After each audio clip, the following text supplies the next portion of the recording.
بسم اللہ الرحمن الرحیم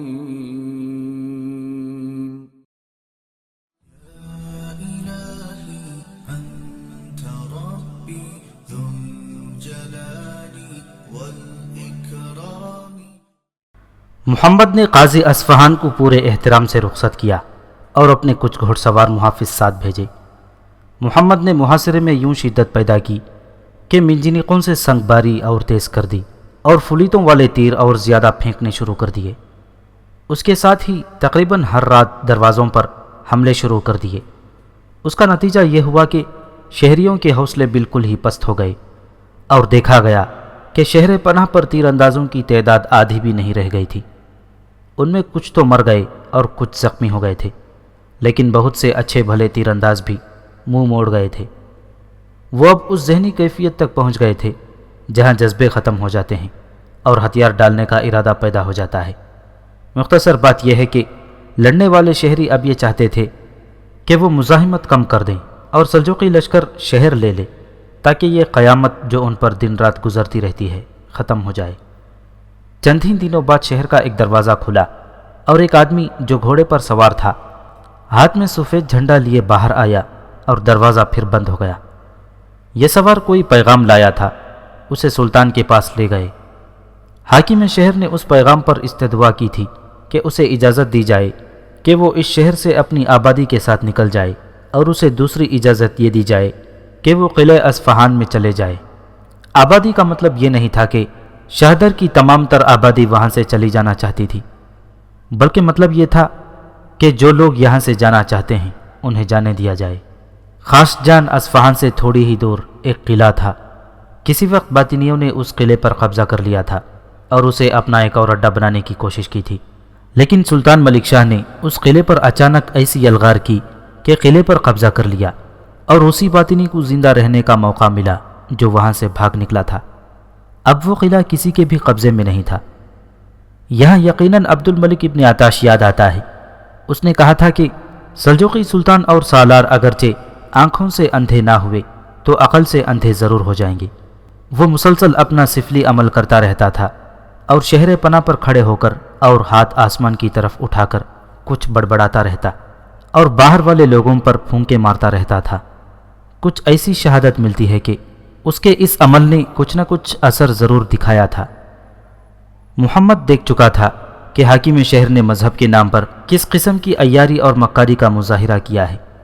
اسے اصفہان کے قاضی نے بھی بتایا تھا کہ یہ باطنی صرف عیاری کر رہے ہیں کہ انہیں کچھ مہلت اور وقت مل جائے۔ پھر بھی محمد کا رویہ یہ تھا کہ شہدر کے حاکم نے یہ نئی استدعا باہر بھیجی کہ اسے اس کے بجائے دوسرا قلعہ دے دیا جائے، تو محمد نے یہ شرط قبول کر لی اور شہر پر سنگباری اور آتشی تیر اندازی رکوا دی تھی، اور پھر اس پیغام کا جواب دیا کہ 1 مہینے کی مہلت دی جاتی ہے۔ اس عرصے میں جس کسی نے بھی اس شہر سے نکلنا ہے وہ نکل جائے۔ شہدر کے باطنیوں نے اپنی ابلیسی ذہنیت کا ایک اور مظاہرہ کر دیا۔ وہ اس طرح کے لشکر کے کچھ لوگ شہر میں بھیج دیے گئے تھے اور ان کے ساتھ ایک سالار کو بھی بھیج دیا تھا۔ ان کا کام یہ تھا کہ جو لوگ شہدر سے نکل رہے ہیں انہیں جلدی نکالا جائے اور کوئی مزید گڑبڑ نہ ہو۔ لیکن سلجوقی لشکر کا ایک عہدیدار کسی گلی میں جا رہا تھا تو 3-4 باطنیوں نے اس پر حملہ کر دیا۔ یہ اس کی اپنی شجاعت اور قسمت تھی کہ وہ صرف زخمی ہوا، مرا نہیں، لیکن باطنیوں نے اپنی نیت ظاہر کر دی تھی۔ سلطان محمد کو اس واقعے کی اطلاع ملی تو اس نے اپنے آدمیوں کو شہر سے باہر نکال کر پھر شہر پر سنگباری شروع کر دی اور آگ والے تیر پہلے سے کہیں زیادہ تعداد میں چھوڑنے شروع کر دیے۔ شہر میں چیخ و پکار بلند ہونے لگی اور نفسا نفسی کا عالم پیدا ہو گیا۔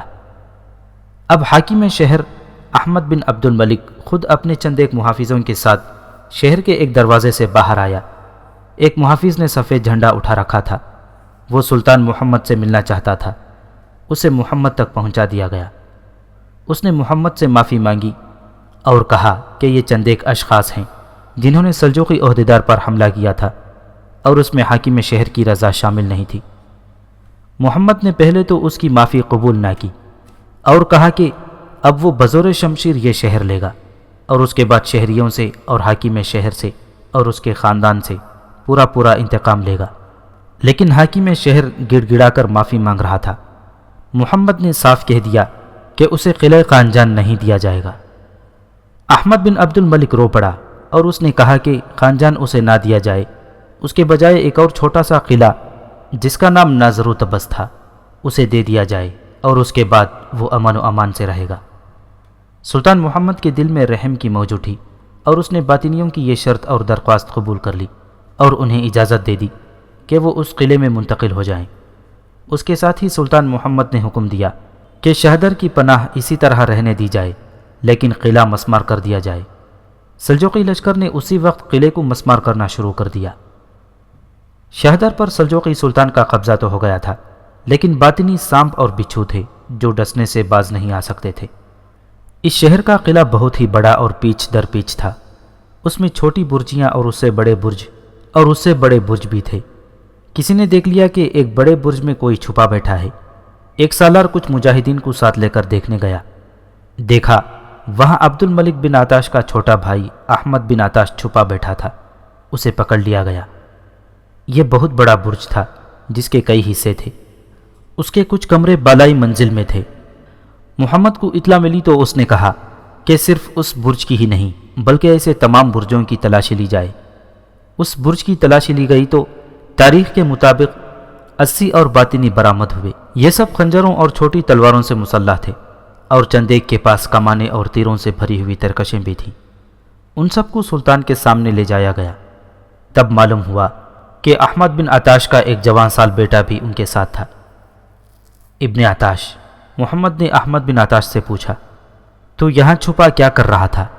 اگر سچ بولو گے تو شاید پہلے کی طرح اب بھی میرے دل میں رحم کی لہر اٹھ جائے، اور اگر جھوٹ بولنے کا ارادہ ہے تو میں تمہیں بتا نہیں سکتا کہ تجھے کیسی کیسی اذیتیں دے کر مروں گا۔ کیا سلطان اتنی سی بھی بات نہیں سمجھ سکتا؟ احمد بن آتاش نے بڑی دلیری سے جواب دیا، میں تمہاری پیٹھ پر خنجر اتارنے کے لیے یہاں رک گیا تھا۔ ہم اتنی جلدی شکست تسلیم نہیں کیا کرتے۔ میں نے تیری ایک پیشن گوئی سنی تھی، محمد نے کہا۔ تو نے پیشن گوئی کی تھی کہ اصفہان میں تیری شوکت اور عظمت کے نقارے بجیں گے۔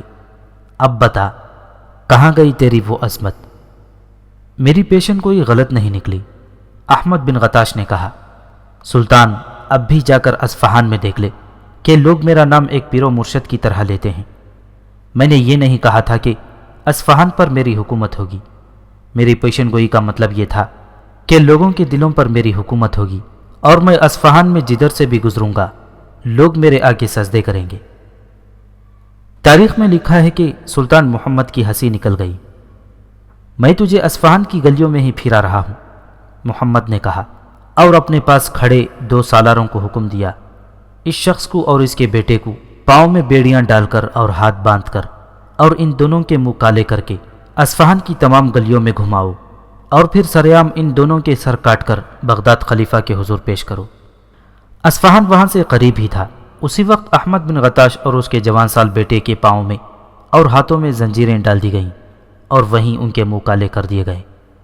سلطان محمد کی یہ کچہری کسی کمرے میں نہیں بلکہ باہر ایک درخت کے نیچے لگی ہوئی تھی۔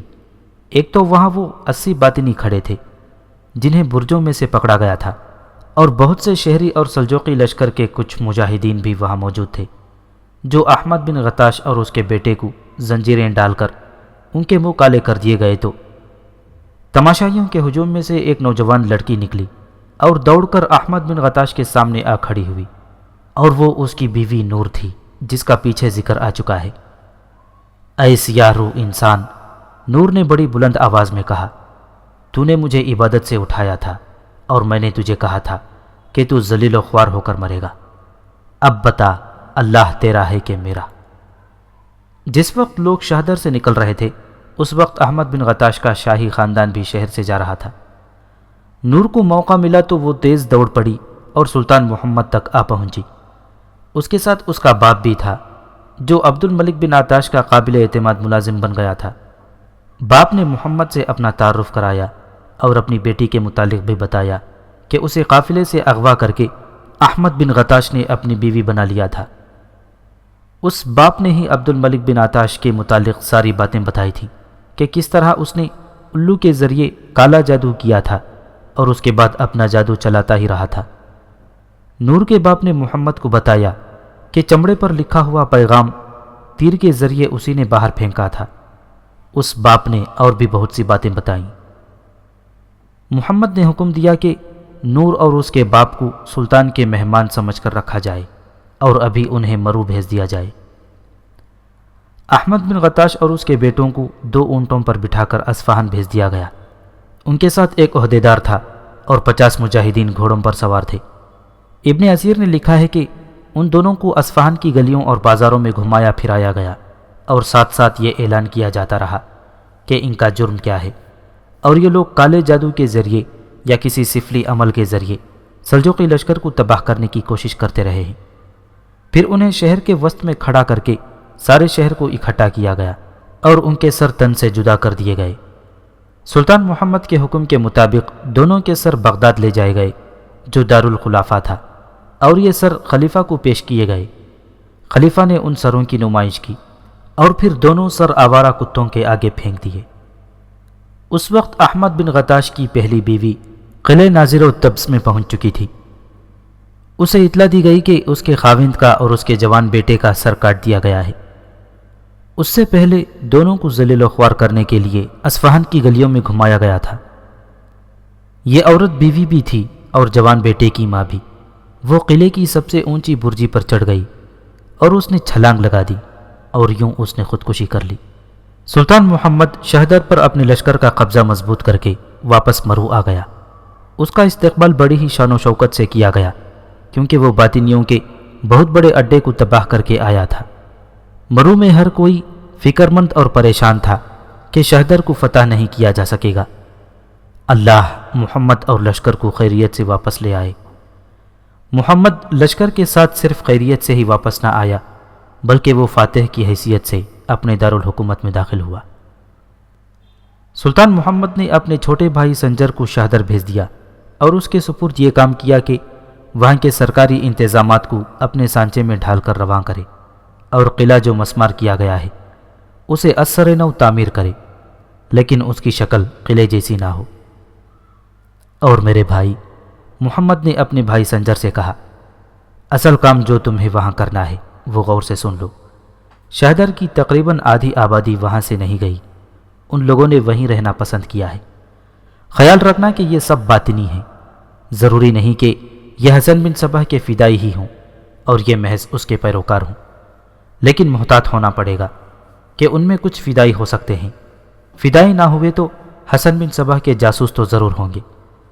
یہ انتظام میرا ہوگا کہ یہاں سے بڑے تجربے کار جاسوس اور مخبر مستقل طور پر شہدر بھیج دوں گا۔ وہ وہاں کے ہر گھر کے اندر بھی نظر رکھیں گے، اور کوئی ذرا سا بھی مشکوک نظر آیا تو اسے تمہارے سامنے کھڑا کر دیں گے۔ ہمارا مقصد یہ ہے کہ جس طرح حسن بن صبح نے اس کے پیر استاد عبد الملک بن عطاش سے شہدر کو اپنا ایک مضبوط اڈا بنا رکھا تھا، اور اس کے پیر استاد عبد الملک بن عطاش نے شہدر کو اپنا ایک مضبوط اڈا بنا رکھا تھا، اسی طرح ہم اس شہر کو اپنا دوسرا مرکز بنا لیں گے جہاں سے تبلیغ بھی ہوگی اور دوسری کارروائیاں بھی کی جائیں گی۔ میں یہاں کے پورے خاندان شہدر بھیج کر وہاں آباد کر دوں گا۔ ان خاندانوں کے افراد کو بتایا جائے گا کہ وہ کس طرح وہاں کے باطنیوں کو واپس اسلام میں لے آئیں۔ تم کل صبح روانہ ہو جاؤ۔ سنجر اگلی صبح روانہ ہو گیا۔ 2-3 دنوں بعد محمد نے دربار عام منعقد کیا۔ اس میں وہ ان مجاہدین کو انعام و اکرام دینا چاہتا تھا جنہوں نے شہدر کے محاصرے کو کامیاب کرنے کے لیے غیر معمولی شجاعت کے مظاہرے کیے تھے۔ اس نے نور اور اس کے باپ کو خصوصی انعام دینے کا فیصلہ کیا تھا۔ اس کا کارنامہ پہلے سنایا جا چکا ہے۔ محمد نے نور اور اس کے باپ کو اپنے محل میں ایک کمرہ دے دیا تھا اور انہیں شاہی مہمان کی حیثیت دی تھی۔ اگلے روز دربار منعقد ہوا اور محمد نے پورے لشکر کو خراج تحسین پیش کیا، پھر چند ایک نام پکارے اور انہیں اس طرح انعام دیے کہ ان کے کارنامے بھی بیان کیے۔ آخر میں نور اور اس کے باپ کو آگے بلایا گیا۔ محمد نے نور کے باپ کا کارنامہ سنایا اور کہا کہ وہ جو الو تیروں سے گرایا گیا تھا وہ پورے لشکر کے لیے خطرناک ہو سکتا تھا، لیکن نور کے باپ نے ایک تیر کے ساتھ پیغام باندھ کر باہر بھیج دیا اور اس طرح اس الو کو مار لیا گیا۔ پھر محمد نے اعلان کیا کہ نور کو اور اس کے باپ کو کیا انعام دیا جا رہا ہے۔ سلطان محمد کے وزیر اعظم کا نام سعد الملک تھا، جو اس وقت دربار میں موجود تھا اور سلطان کے ساتھ بیٹھا ہوا تھا۔ انعام و اکرام کی یہ تقریب ختم ہوئی تو دربار برخاست کر دیا گیا۔ نور کا باپ محمد کے پاس جا کھڑا ہوا اور سرگوشی میں کہا کہ وہ اس کے ساتھ ایک خفیہ بات کرنا چاہتا ہے، لیکن اس طرح کہ کوئی اور موجود نہ ہو اور کسی اور کو پتہ بھی نہ چلے کہ وہ سلطان کو ملا ہے۔ سلطان نے اسے کہا کہ وہ اپنے کمرے میں چلا جائے اور سلطان خود اس کے پاس آ جائے گا۔ محمد سلطان تھا، اسے چاہیے تھا کہ اس شخص کو اپنے دربار میں بلاتا، لیکن اس نے کہا کہ وہ اس شخص کے کمرے میں جائے گا۔ یہ محمد کی کردار کی بلندی تھی۔ اس کی ایک وجہ بھی یہ تھی کہ نور کے باپ نے نہ صرف یہ کہ تیر کے ذریعے باہر ایک پیغام پہنچایا تھا، پھر خود بھی وہاں سے اپنی بیٹی کو ساتھ لے کر سلطان کے پاس آ گیا تھا، بلکہ اس نے سلطان محمد کو شہدر کے شاہی خاندان کے اندر کی بہت سی باتیں بھی بتائی تھیں، اور یہ بھی کہ لوگ مسلمانوں کے خلاف کیا کیا کارروائیاں کرتے اور کس طرح کیا کرتے ہیں۔ یہ ساری معلومات بڑی قیمتی تھیں۔ محمد نور اور اس کے باپ کے پاس چلا گیا۔ سلطان عالی مقام نور کے باپ نے کہا، دربار میں آپ کے بائیں طرف ایک معزز انسان بیٹھا ہوا تھا، مجھے بتایا گیا تھا کہ یہ سلطنت کا وزیر اعظم ہے۔ کیا یہ واقعی آپ کا وزیر اعظم ہے؟ ہاں، محمد نے کہا، یہ میرا وزیر اعظم ہے اور اس کا نام سعد الملک ہے۔ کیوں؟ کیا بات ہے؟ پھر تو مجھے سوچ اور سمجھ کر بات کرنی چاہیے، نور کے باپ نے قدرے گھبرائی ہوئی آواز میں کہا۔ ہو سکتا ہے میری نظروں نے دھوکہ کھایا ہو، لیکن نظروں نے دھوکہ کھایا ہے یا نہیں؟ محمد نے اس کی بات کاٹ کر کہا، تمہیں جو بات کہنی ہے کہہ ڈالو، مجھے تم پر اعتماد ہے، کہو کیا بات ہے؟ اگر میں غلطی پر ہوں تو مجھے معاف کر دیجئے گا، نور کے باپ نے کہا۔ آپ کے اس وزیر اعظم کو میں نے 3 بار شہدر میں عبد الملک بن عطاش کے پاس بیٹھے دیکھا ہے۔ وزیر اعظم ہر بار رات کو وہاں پہنچا اور پوری رات عبد الملک کے ساتھ رہا تھا۔ اسے تو میں نے بھی وہاں دیکھا تھا۔ نور جو پاس ہی بیٹھی تھی بول پڑی، مسلمانوں کو شراب پلانا میرا کام تھا۔ میں نے اس شخص کو عبد الملک بن عطاش کے کمرے میں اس کے ساتھ بیٹھے دیکھا اور شراب پیش کی تھی، اور اس نے شراب بھی پی تھی۔ کیا تم یہ تینوں دن بتا سکتے ہو؟ محمد نے پوچھا۔ اگر دن یاد نہ ہو تو یہ تو بتا سکو گے کہ یہ کتنے کتنے وقفے کے بعد وہاں گیا تھا؟ نور کے باپ نے کچھ سوچ کر بتایا کہ اس کی یہ 3 ملاقاتیں 3 4 مہینوں کے وقفے سے ہوئی تھی۔ نور نے بھی اس کی تصدیق کر دی۔ سلطان محمد گہری سوچ میں کھو گیا۔ تمہاری اطلاع غلط نہیں ہو سکتی، محمد نے اس طرح کہا جیسے اپنے آپ سے بات کی ہو۔ 3 بار اس نے مجھ سے کہا تھا کہ وہ سلطنت کے دورے پر جا رہا ہے۔ 3 بار اس نے مختلف جگہیں بتائی تھیں، اور ہر بار چند دن مرو سے غیر حاضر رہا تھا۔ اب مجھے یقین ہو گیا ہے کہ یہ وہی شخص تھا، نور کے باپ نے کہا۔ اگر آپ مجھے اور نور کو اس کے سامنے کھڑا کر دیں تو ہم یہی بات اس کے منہ پر کہہ دیں گے۔ نہیں، محمد نے کچھ دیر سوچ کر کہا، تمہارا کہنا کافی نہیں۔ اگر میرے وزیر اعظم کا تعلق در پردہ حسن بن صباح کے استاد کے ساتھ ہے تو یقیناً یہ اتنا چالاک اور عیار ہوگا کہ ثابت کر دے گا کہ تم غلط کہہ رہے ہو۔ تم کوئی ثبوت تو پیش نہیں کر سکتے، میں اسے کسی اور طرح پکڑوں گا۔ تم دونوں کسی کو یہ پتہ نہ چلنے دینا کہ تم نے یہ بات مجھے بتائی ہے۔ محمد اور سنجر کے باپ سلطان ملک شاہ نے خواجہ حسن توسی کو اپنا وزیر بنایا تھا اور اسے نظام الملک کا خطاب دیا تھا۔